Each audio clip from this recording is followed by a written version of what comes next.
Now, let me introduce the two speakers today. It's Amanda Lanigan and Andy Felon, and they are both Peace Fellows in the second year. And as part of their studies and internship this semester, they have been working with Global Peace Index. So they will share some of their findings and thoughts with us and get feedback. Amanda has a background in education and non-profit sectors. She has worked with community leaders and social services for underserved populations. She has a bachelor's in history. And Andy has an interest in restorative justice programs, both in after violent conflict, but also within educational legal structures in areas which are not in conflict. He has a master's in theology. So let me hand over to Andy and Amanda, and questions can be asked in the chat or afterwards. If they finish in time, we'll spend the last 10 minutes to pick up questions and comments. I guess that's it. Can I hand over to one of you then, or both actually, but I don't know who is starting off. So over to you guys, and we plan to have this finished by 14:45, so keep that in mind as you do your presentation. Yes, thank you for the introduction, Tore. I want to thank all of you firstly for taking some time out of your afternoon and listening to our presentation. So as Tore shared, I'm here with my colleague and friend, Amanda. We're both Rotary Peace Fellows. And as part of our fellowship, we're offered an opportunity to do a short training with the Institute of Economics and Peace, based out of Sydney, but with offices in many places. And their function is to come up with innovative ways to measure peace, with the basic rationale that if you can't measure peace, you don't know if your interventions are working, you don't understand trends, you don't know if the world, your country or your region or your locality is getting more or less peaceful. If you can't measure it, you're kind of just walking blind. So measuring peace is a very important thing, and it's a very difficult thing. So today we're going to talk about the Institute of Economics and Peace's efforts to measure peace in the Global Peace Index. I will give some basics about what this index is and what its function is, but then we'll attempt to answer a question that we thought was a little interesting. Since we're in Sweden, we thought we would focus on Scandinavia and look at slight variations, small but important variations in Scandinavian peace. And we also really appreciate all of your input. If you think we're wrong, just tell us, and we'd love to hear that. Okay, I'm gonna go to the next slide. So what is the Global Peace Index? It's basically a tool to measure peace. It's a quantitative tool. It uses 23 indicators, so it's a pretty complex tool. You know, when you come up with an index or measurement like this with something ambiguous or nebulous like peace, it's always subjective. And you can be very critical of it, and I think that's important. But before we go into how the index works, I think it's important to talk about how this NGO defines peace.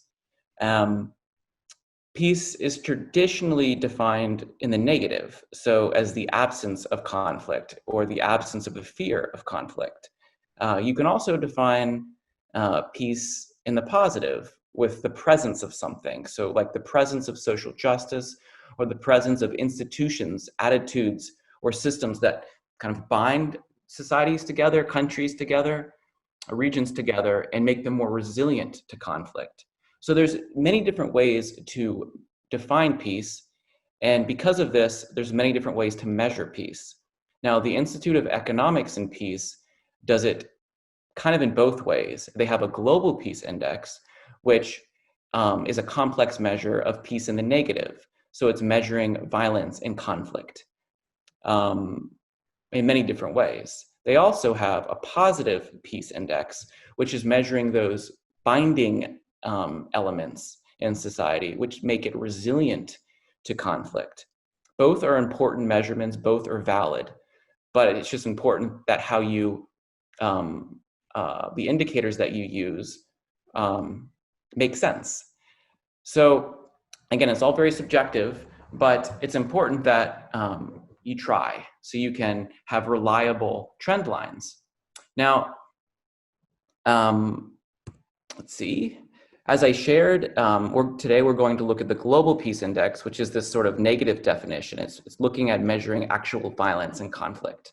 So it's the absence of violence is what we're looking for. Now it does this through a number of indicators, but they're really three separate pots.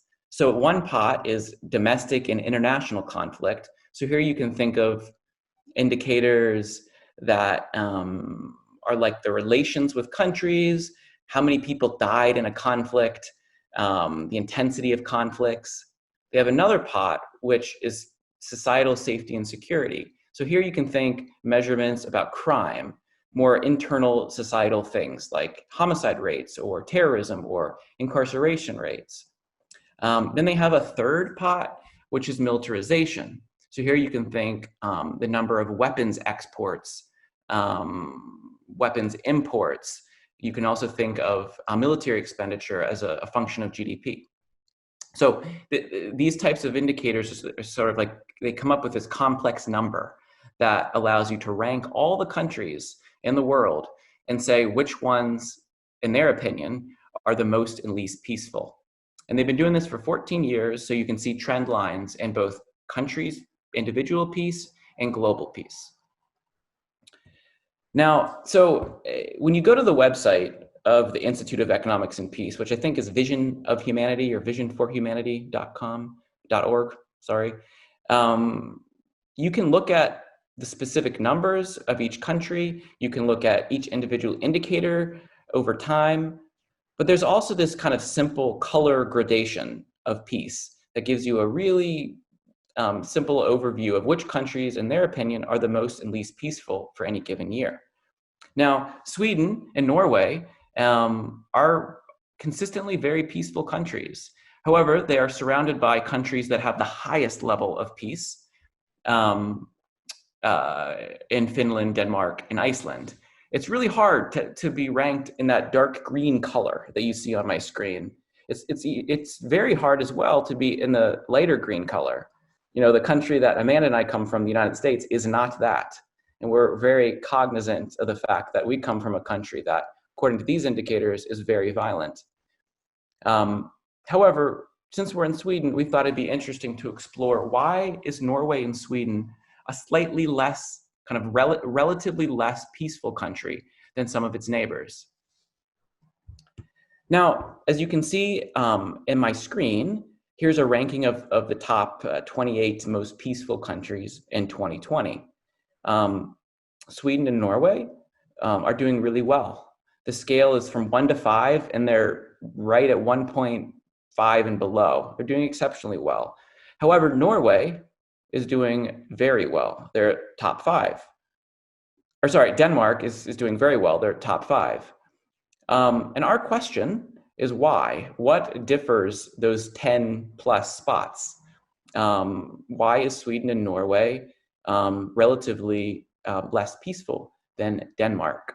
So we thought it might be interesting, if we have enough time, for you guys to give us your gut instincts. Why do you think that Denmark is doing so much better and consistently does better than Norway and Sweden? So let's see if this works, and we'll be quick, but if you can write in the chat box if you see it, what are your reasons for why you think there's a relative difference here? And maybe Amanda or Tore can share any responses in the chat, since I'm looking at my screen here. So take 30 minutes to a minute and write in the chat why you think, with a little bit I shared, or your own history and experiences, why Sweden and Norway are relatively less peaceful. Tore, do you mind sharing? Or Amanda? Someone just shared. It would be less challenging to answer if we get the analysis leading to the differences in colors.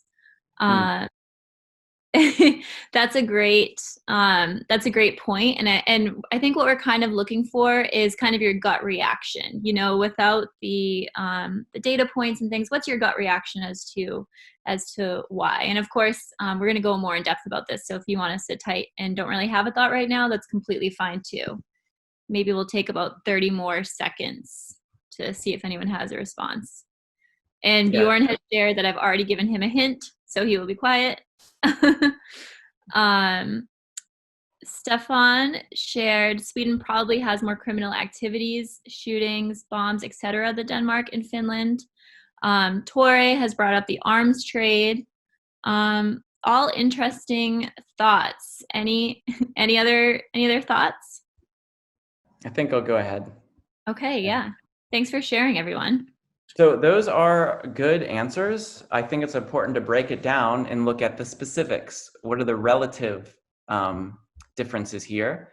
So I mentioned earlier, there's 3 different pots of indicators. So the domestic and international conflict, the societal safety and security, which is like crime, and then the militarization.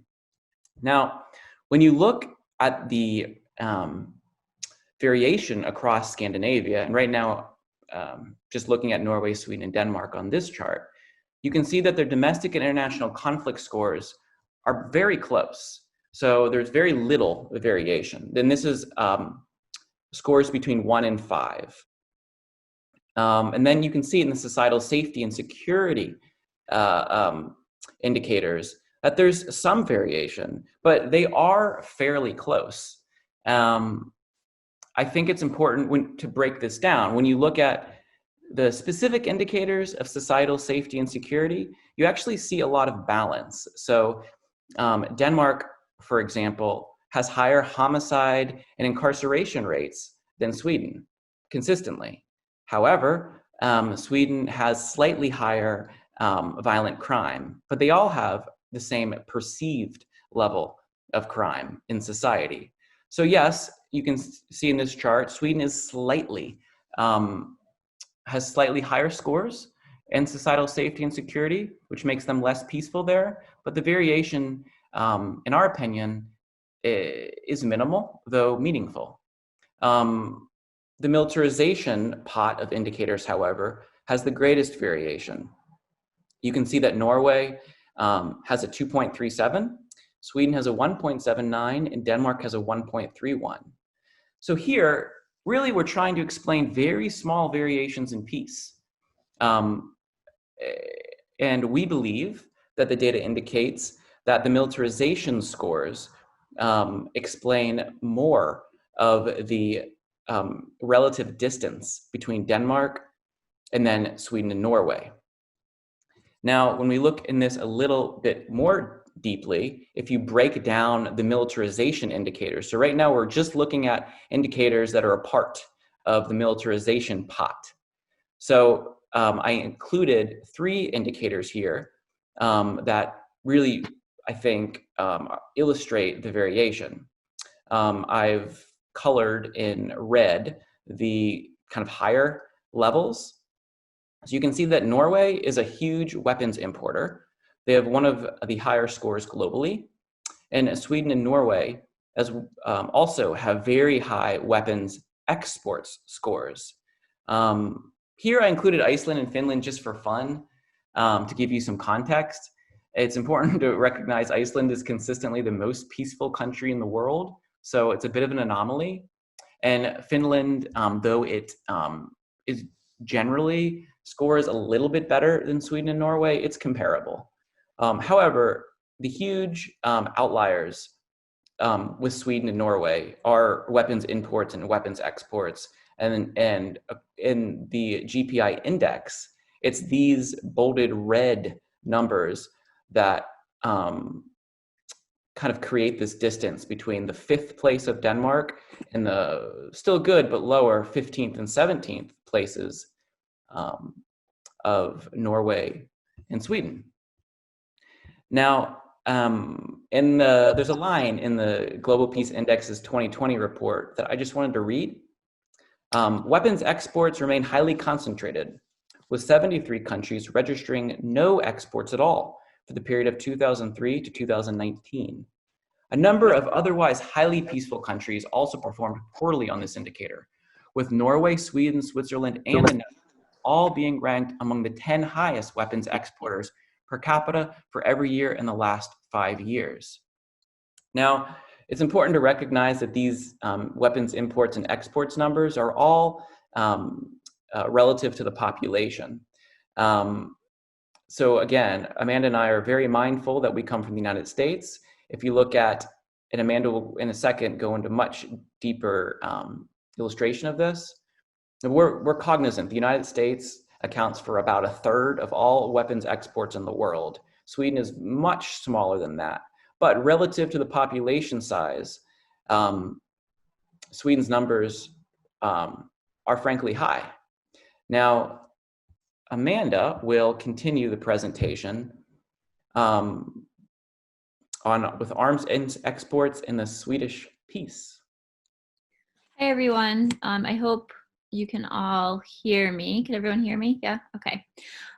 So yeah, again, thank you so much for this opportunity. And I do, again, want to note that Andy and I both acknowledge that being from the United States, we are by far the biggest culprits of arms exports. However, we felt it was interesting to examine the ranking of Sweden on the GPI index in relation to Sweden's arms exports. And what I'm seeking to examine is how Sweden's arms exports behaviors actually at times contradict and detract from Swedish foreign policy goals.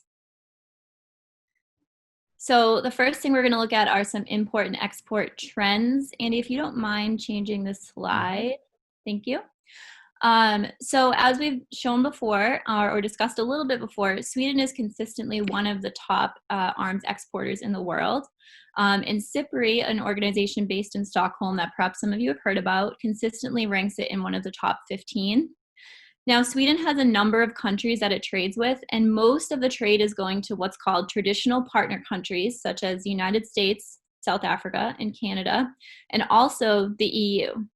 But for the purposes of this presentation and an examination of the ways in which arms exports might possibly detract from Swedish foreign policy goals, I wanted to look at some of the other major trading partners that Sweden is exporting with. So some of those countries of note are countries like the UAE, India, Thailand, and Saudi Arabia. So there's a couple sectors that Sweden's engaged in exportation through. Most of the exports are aerospace and communication, but there's also short-range weapons and armored vehicles. And again, when we look at these kind of non-traditional partner countries such as the UAE, India, Thailand, and Saudi Arabia, we are going to see that these sectors play a huge role in, again, at times detracting from Swedish foreign policy goals as these exports go on. And I think it's also important to note that in terms of small arms, so these are kind of smaller handheld weapons, et cetera, that are still used in warfare and also in kind of more domestic conflicts, Sweden is also generally classified as a major exporter. So if we go to the next slide, you'll kind of get a more global view. And again, you'll see that the top kind of 5 exporters, if we're looking at the USA, Russia, China, France, Germany, they really completely dwarf Sweden. And again, we're acknowledging that Sweden is not playing a major kind of global role in this, but our goal is to examine how do these arms exports detract from Sweden's foreign policy goals. So the first things I want to go over are some of the standards and norms that govern Swedish arms exports. And of course, if you guys have questions about this or comments, I'm happy to take them at the end, because certainly you're all the experts on the Swedish standards and norms, but this is what I was able to find through my research. So what I found that was very interesting is that much of Sweden's arms exportation industry is actually kind of centered on Swedish neutrality. So because Sweden has taken a stance of neutrality, Sweden wants to avoid dependence on other countries when it comes to a need to defend itself. So the goal is to build up an arms industry to avoid this dependence, and much of this building up and much of the financing of this arms industry is done through exportation. So it's actually arms exports that allow Sweden to have a very robust arms industry that then contributes to its neutrality. Now, as a neutral actor, Sweden is consistently called on as kind of a peacemaker in global conflicts. And what we're going to see later on in this presentation is several examples where Sweden's arms exports actually detract from this reputation as a neutral kind of peacemaker. It's also important to note we're going to see a lot of individual companies engaging in arms exports from Sweden. Is key in facilitating these deals and these exports. And there's a number of Swedish laws and regulations that are in place to try and make sure that these exports fall in line with Swedish norms and standards. So the first is the Swedish Military Equipment Act. And basically what this says is that arms exports are only permitted if they're necessary to meet Swedish defense needs. There's also national Swedish guidelines, which talk about consideration for human rights, involvement in internal or international conflicts, or the presence of situations that could lead to internal or international conflict or internal armed disturbances.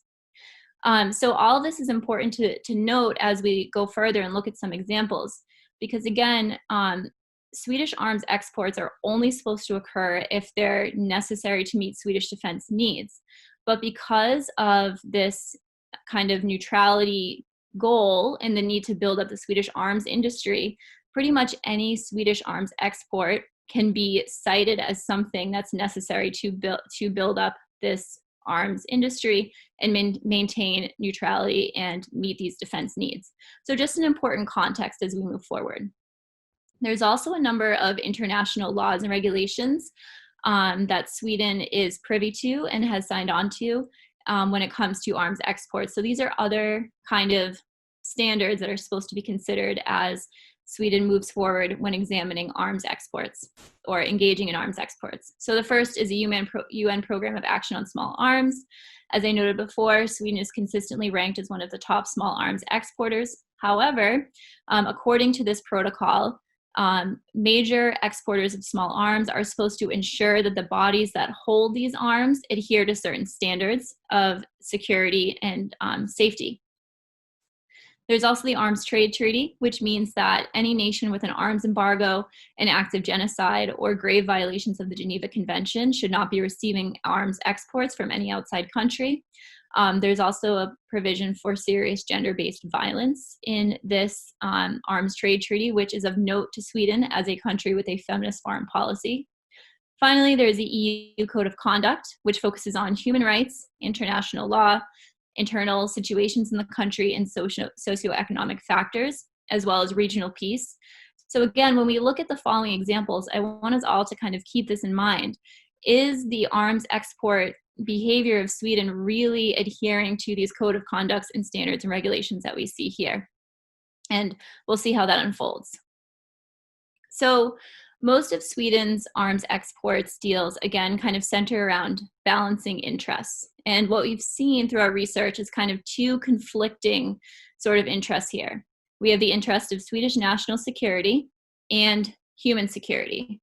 Now, although we see that those seem to kind of be polarizing, in reality, if they're looked at as kind of with a kind of holistic approach, we can see that in order to have national security, Sweden also needs to consider human security as it engages in arms exports. Now, currently, this is not really the case. In order for Sweden to reject an arms export deal, human rights violations have to be grave and widespread, and they're really narrowly defined. However, larger security interests are defined more broadly, which kind of gives a little bit more room to engage in arms exportation. So in practice, arms exports can almost always be justified in light of Swedish national security interests, unless there's this big kind of unconditional factor in place, such as a genocide or an arms embargo. Another thing I wanted to highlight before I get into the examples is the Swedish foreign policy itself. So again, Sweden is a very active player around the world as a peacemaker and often called in when it comes time to negotiate a peace or a ceasefire. Meanwhile, Sweden also has a stated feminist foreign policy goal. This feminist foreign policy centers around promoting the rights of girls and women, combating violence and discrimination, promoting women's influence in decision-making, and making sure that countries are allocating resources to promote gender equality. And as we consider these two roles, Sweden as the peacemaker and Sweden as kind of a feminist foreign policy driven, we need to look very critically at the impact of weapons exports. So I'm going to go through a series of examples that I think illustrate how arms exports can sometimes detract from Swedish foreign policy goals. Again, I want to acknowledge that this is not the majority of Swedish arms exports. These are key examples from about 22% of the total arms trade of Sweden. Most of Swedish arms trade is going to traditional partner countries and EU countries where most of the standards and norms of arms exportation and guidelines that I mentioned before are met. However, there are some key examples where we can see that Swedish arms exports are actively detracting from Swedish foreign policy. So the first example I wanted to talk about was Libya. During the Libyan civil war, Sweden actively participated in a no-fly zone over the country of Libya. However, while that was taking place, both sides of the civil war were receiving arms from abroad despite a UN arms embargo. And some of those weapons were actually coming from Sweden. The Swedish anti-aircraft artillery systems were used by the Libyan army, and other weapons were supplied by the UAE, which is a major importer of Swedish arms. Now, I think it's important here to note that the international and national guidelines governing weapons exports for Sweden call for a focus on regional security. And in the case of Libya and the UAE, we can see that regional security was ignored as these arms exports were in play, because we can see that trading with the UAE and then the secondary use of these weapons by the Libyan army had detracted from regional security. It should also be noted that the UAE is actively involved in Yemen, where Sweden was involved in peace negotiations. Now, this example is a little bit older, but I felt it was really important to highlight. When the war between Iran and Iraq was going on, the Swedish Prime Minister was actively involved in UN mediations to bring an end to this war. Yet at the same time, Swedish company Bofors was sending explosives and gunpowder to Iran via the former German Democratic Republic. Furthermore, Bofors was also shipping weapons to Iraq and other Persian Gulf countries before, during, and after these negotiations. So here is yet another case where we can see that Sweden's active role of peacemaker is being undermined by arms exportation. Now, Bofors is its own company. However, as explained before, Sweden has a number of laws and regulations that are supposed to be in play to prevent Swedish companies from engaging in this type of kind of arms exportation. Now, I think one of the most grievous examples of this is the example of Saudi Arabia. Saudi Arabia is one of Sweden's biggest, or was one of Sweden's biggest customers. And Saudi Arabia is also involved actively in the conflict in Yemen. So in 2015, Sweden ended military cooperation with Saudi Arabia, but this did not end arms exports.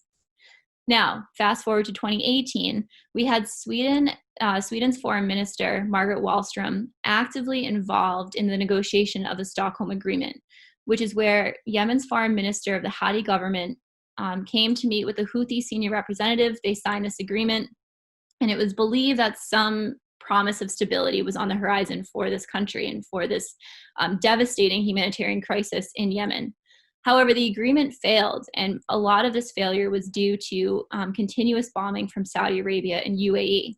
Now, where are Saudi Arabia and UAE getting the weapons to continue this bombing? Well, in some cases, it was from Sweden. In 2019, it was revealed that Saab's radar and combat management system, as well as the Swedish ship marine patrol boats, were utilized in these campaigns in Yemen. And also the ERI radar system was used in Saudi-led attacks in Yemen. So again, we can see an example where arms exports are actively detracting from Swedish peacemaking efforts. Now, another example that goes back a little bit and continues into today is India. Olof Palme, the former Prime Minister of Sweden, has a wonderful legacy of promoting nuclear disarmament and peacemaking around the world.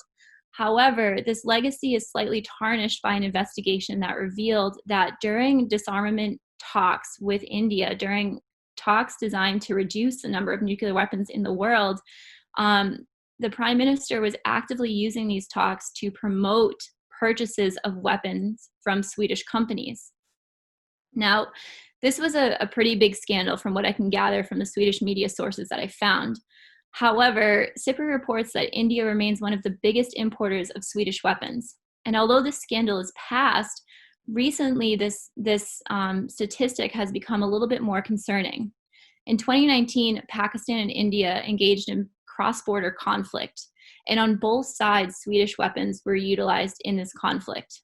Now, beyond the peacemaker role, if we think about Sweden's role as a feminist foreign policy actor, if we look at the UN report on violence against women, India is frequently cited as a country where state security forces using weapons purchased by the state frequently engage in violence against women through arbitrary detention, ill treatment, attacks on protesters, and especially attacks on women and innocent protesters in the militarized region of Kashmir. So again, we can see Sweden actively trading with a country that's in direct violation of Swedish foreign policy.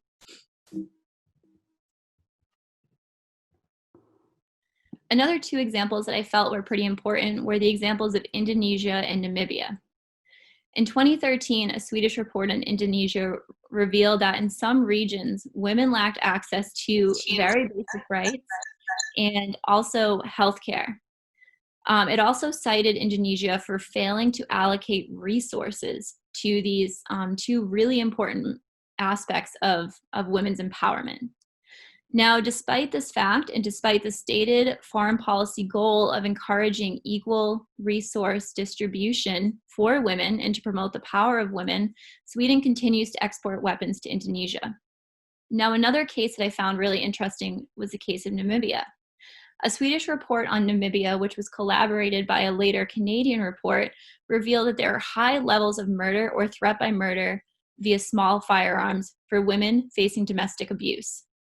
So oftentimes, women in situations of domestic abuse find themselves threatened by their spouses using small arms, such as hunting rifles, which is really common, or even murdered by their spouses, again, using these hunting arms. Now, who is the major supplier of hunting and small arms ammunition to Namibia?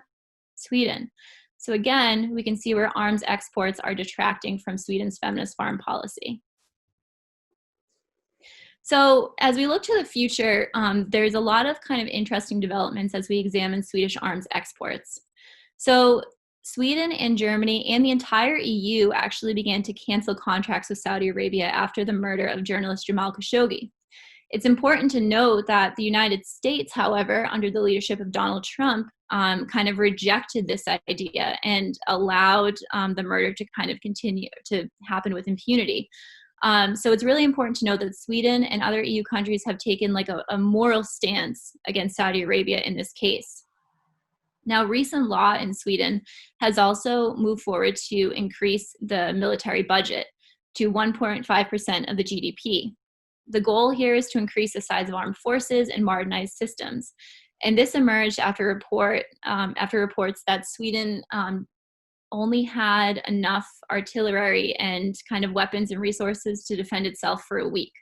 So this recent law, I think, could kind of go two ways when we look at exports. On the one hand, exports are there to kind of bolster the defense industry. So perhaps as more money is spent on from the Swedish budget on the military, there'll be less need for exports. Or it could go the other way and actually lead to more exports as the Swedish arms industry becomes more robust. But something that I found interesting about this law was that Sweden had such a limited amount of artillery and ammunition on hand for its own defense. And yet this arms export kind of model was designed to bolster the Swedish arms industry. So I do see a little bit of disconnect between the arms exportation model and this desire to bolster the number of weapons and things like that and arms that Sweden has to defend itself, because as was shown by the report that discussed this recent law, Sweden didn't have a huge cache of weapons available for defense. Another thing that I think is important to consider is the link to migration.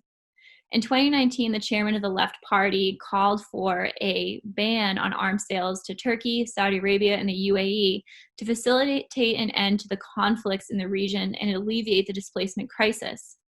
As we know, Sweden has been hugely welcoming to refugees and migrants from conflicted part of the world. And thus, Sweden has seen firsthand the horrors that conflict causes and the grave human rights violations and just the moral wrongness of conflict. And I think it's important to kind of look at this through the lens of migration, especially as Sweden grapples with emerging opposition to migration. It's important to recognize that Sweden, in some small sense, through arms exportation, has played a role in the increase in conflicts that lead to migration itself. Again, as someone from the United States, I recognize that the Swedish role is such a small ratio in comparison to the United States role, but it's important to consider as we grapple with these issues moving forward. And just to kind of build on that, in 2001, there was a small investigation into the Swedish Space Organization, and it had been revealed that that they had been actively trying to sell surveillance equipment to Muammar Gaddafi. And one of the reasons cited was to reduce migration. So we can kind of see how all these themes come into play. Thank you, Amanda. Thank you, Amanda, for all of those examples. I just want to share some brief concluding remarks. So, militarization matters. We've shared that Sweden and Norway are in the top 20 most peaceful countries in the world, according to the GPI, and that is impressive and notable. However, we've also shared that their relatively high militarization score explain much of the distance between their position of 15th and 17th and Denmark's top 5 position. We've specifically showed the data behind weapons imports and export scores and how that really it has high explanatory value. Also, we've shared sort of this balance between Swedish national security interests and human security. I think Amanda shared that pretty well. I won't go into any more depth. One of our main points here, though, is Swedish arms sales can undermine Sweden's own peace-building efforts. And I think the conflict in Yemen is a prime example. As Amanda shared, the vast majority of Swedish weapons exports go to kind of quote-unquote safe countries. However, there is a small, significant, important minority, I think she said 22%, which perhaps deserves more attention. And that's what we sought to shine a little bit of light on today. We want to thank you for your time, for being willing to hear us today. And we are happy to answer any questions or receive any criticism that you might have.